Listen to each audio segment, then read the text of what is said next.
कैसे हैं आप सब। स्वागत है आप सबका मेरे चैनल में जिसका नाम है लखनऊ की नारी। तो फ्रेंड्स, आज का वीडियो फिर से है मेरा प्राइमरी हार्डनिंग के ऊपर। जैसा कि आप सभी लोगों ने मेरा लास्ट वीडियो देखा था, मैंने आपको दिखाया कि किस तरीके से बनाना प्लांट्स की प्राइमरी हार्डनिंग की जाती है।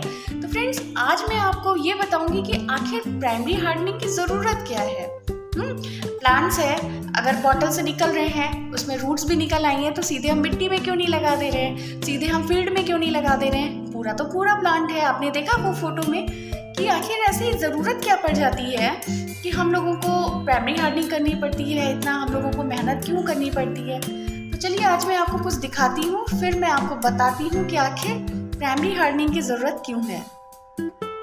तो फ्रेंड्स, फाइनली मैं अपने नेट हाउस में आ गई हूँ और आप लोग देख सकते हैं कि यहाँ का मौसम बहुत ही अच्छा हो रहा है। और ये देखिए टनल्स बनी हुई हैं फ्रेंड्स, और इन्हीं टनल्स में मेरे प्राइमरी हार्डन प्लांट्स हैं, यानी कि बनाना के वो पौधे जो बोतलों से निकले हैं उनकी प्राइमरी हार्डनिंग इन्हीं टनल में हो रही है। ये देखिए फ्रेंड्स। तो फ्रेंड्स, इस तरीके से यहाँ पे फिलहाल अभी 4 टनल बन पाई हैं और हर एक टनल के अंदर बहुत सारे बनाना प्लांट्स हैं। सेम वही ट्रेस जो मैंने आपको लास्ट वीडियो में दिखाई है। जो भी व्यूवर्स मेरा ये वीडियो देख रहे हैं और उन्होंने नहीं देखा है कि हार्डनिंग किस तरह से की जाती है, तो प्लीज़ आप लोग मेरे चैनल पे जाइए और मेरा प्रीवियस वीडियो देखिए। आपको उसमें सारी नॉलेज आपको देख के मिल जाएगी कि आखिर ये प्राइमरी हार्डनिंग क्या होती है या किस तरीके से की जाती है। तो फ्रेंड्स, आप लोग देख सकते हैं कि इसके ऊपर ये देखिए मॉइस्चर इकट्ठा हो गया फ्रेंड्स। ये देखिएगा, आप देख रहे हैं कितना सारा मॉइस्चर है। तो फ्रेंड्स, ये ट्रांसपिरेशन वाला पानी है। मैंने आपको प्रोसेस बताई थी कि जो पौधे की जो जड़ें होती हैं वो पानी को जब एब्जॉर्ब करती हैं, वो पत्तियों से वाष्प के फॉर्म में निकलता है। तो वो देखिए हम लोगों ने ट्रांसपिरेशन के वाटर को इस तरीके से पन्नी के थ्रू रोक लिया है। इसकी वजह से फ्रेंड्स क्या होता है, अंदर नमी भी रहती है और हम लोगों का पौधा सूखने नहीं पाता है, और नमी की वजह से उसकी ग्रोथ भी बहुत अच्छी होती है। अभी देखिए मैं इस पानी को हटाऊंगी तो आपको प्लांट्स थोड़े थोड़े नज़र आएंगे। ये देखिए फ्रेंड्स, दिख रहा है आपको, ये हरे हरे आपको प्लांट्स नज़र आ रहे होंगे। फ्रेंड्स, इसको अभी मैं खोल नहीं सकती हूँ क्योंकि खोलने से इसके अंदर बाहर की हवा जाएगी और ये पौधे मुरझा सकते हैं।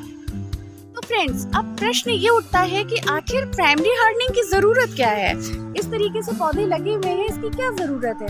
तो देखिए मैं आपको एक बात बताऊँ, जब पौधा बॉटल के अंदर होता है फ्रेंड्स, तो वो एक बहुत ही ज़्यादा रिस्ट्रिक्टेड माहौल में होता है। हम लोग उसका टेम्परेचर मेंटेन करते हैं, उसको कितनी लक्स की लाइट मिलनी चाहिए वो भी हम लोग मेंटेन करके रखते हैं। वहाँ पे कितना फंगस का या वायरस का कोई इन्फेक्शन ना हो, बिल्कुल नीट एंड क्लीन माहौल में रहता है वो। मीडिया ऐसा होता है जिसमें जितनी मात्रा में उसको जो न्यूट्रिएंट्स चाहिए होते हैं वो सारे अवेलेबल होते हैं, और उस पौधे को अपने आप को ग्रो करने के लिए किसी भी न्यूट्रिएंट के लिए कोई भी स्ट्रगल नहीं करना पड़ता है फ्रेंड्स। मतलब उसको जितनी मात्रा में जो चीज़ चाहिए वो हर एक चीज़ उस बॉटल के मीडिया में हम लोग प्रोवाइड करके रखते हैं। अब प्रश्न ये उठता है कि हार्डनिंग क्यों करी जाती है। देखिए फ्रेंड्स, बात ये होती है कि जब पौधा इतने कंट्रोल्ड माहौल से बाहर निकलता है, इतनी अच्छी एसी लैब से बाहर निकलता है, तो लैब के और बाहर के माहौल में बहुत डिफरेंस हो जाता है फ्रेंड्स, क्योंकि बाहर की कंडीशंस बहुत ज़्यादा हार्ड होती हैं। ठीक है, अब यहाँ पे आप देखिए धूप भी बहुत तेज़ है, हवा भी चल रही है, साथ में यहाँ का टेम्परेचर भी उतना ठंडा नहीं है जितना कि लैब के अंदर का होता है। तो फ्रेंड्स, ये पौधे बहुत नाजुक होते हैं और इतनी कंट्रोल्ड कंडीशंस जब निकलते हैं तो ये बहुत सोफिस्टिकेटेड होते हैं, और जैसे ही हम लोग इसको लैब के बाहर निकालते हैं, इनके ऊपर अचानक से हर एक चीज़ का स्ट्रेस आने लगता है, जिसकी वजह से हमारे पौधे मर भी सकते हैं। तो फ्रेंड्स, हम लोगों को ये करना पड़ता है कि इन सारे पौधों को लैब वाली ही कंडीशंस लैब के बाहर भी प्रोवाइड करनी पड़ती हैं, लेकिन साथ में पौधों को थोड़ा सा मजबूत भी करना होता है।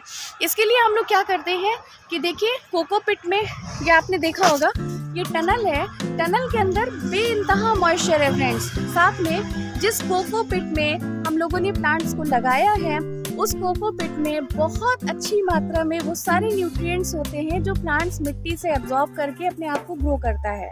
तो फ्रेंड्स, कोकोपीट भी है, उसमें भरपूर मात्रा में पानी भी है। ये देखिए टनल जो है वो प्लास्टिक की है और फिर इसके ऊपर ये ग्रीन कलर का नेट और उसके ऊपर सनलाइट है। तो सनलाइट पहले तो छन के नेट से आ रही है, उसके बाद में फिर वो इससे थोड़ा सा छन के अंदर जा रही है। तो जो हम लोग लैब में रॉड वाली कंडीशंस क्रिएट करते हैं, मतलब लाइट की जो इंटेंसिटी होती है फ्रेंड्स, आर्टिफिशियल लाइट की इंटेंसिटी, वो हमारी यहाँ पे आती है इस तरीके से छन की जो सनलाइट आती है, तो हमारी लाइट की इंटेंसिटी इस टनल के अंदर कम हो जाती है। दूसरी चीज़ फ्रेंड्स जो आती है मीडिया, जिसमें हमारे बहुत सारे न्यूट्रिएंट्स होते हैं, तो वो हमारे कोकोपीट में भी होते हैं फ्रेंड्स, तो प्लांट्स उसके थ्रू भी अपना न्यूट्रिएंट्स ग्रहण कर सकते हैं।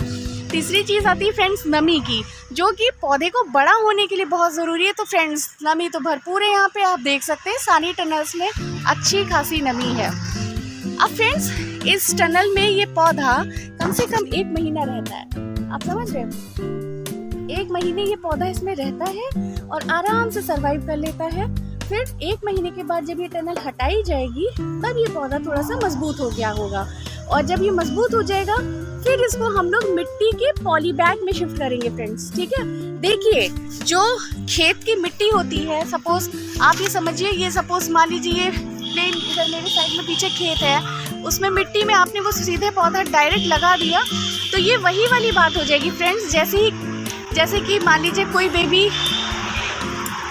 तुरंत उसकी बर्थ हुई, किसी बेबी की बर्थ तुरंत हुई, और आप उसको हॉस्पिटल से निकालिए और सीधे आप सड़क पे लेके आ जाइए, ना तो उसको आप छाया में रखिए, ना तो उसको आप कोई कपड़े पहनाइए, मतलब बेबी की बर्थ हुई और तुरंत आप उसको बाहर लेके आ जाइए मेन रोड पे, तो जाहिर सी बात है उस छोटे से नन्हे मुन्ने न्यू बॉर्न को बहुत ज़्यादा इन्फेक्शन हो जाएगा, वो बीमार भी पड़ जाएगा, और शायद उसका जिंदापन पाना भी बहुत ही मुश्किल हो, क्योंकि वो बिल्कुल न्यू बॉर्न है, वो बस पेट से फ्रेंड्स तुरंत निकला हुआ बच्चा है। तो उसको हम लोगों को अडेप्ट करना पड़ता है बाहर के माहौल के अनुसार।